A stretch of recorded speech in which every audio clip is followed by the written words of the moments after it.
गोहर होने तक जाने कौन कौन सी मंजिल गुजरी होगी नहीं कह सकते जी।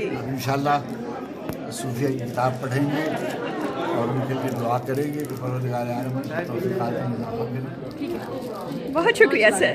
आशिफ साहबा की मैं ये किताब ज़रूर देखूँगा। गोहर होने तक ये बड़ी मनफेज उन्वान है, यकीनन दिलचस्प होगी। और वैसे भी मैं आपकी तंजीम से थोड़ा सा वाकिफ़ हूँ, जो आप अफसानों का मजमूआ मुरतब करवा रहे हैं। जी वाह वाह सर, बहुत शुक्रिया, थैंक यू।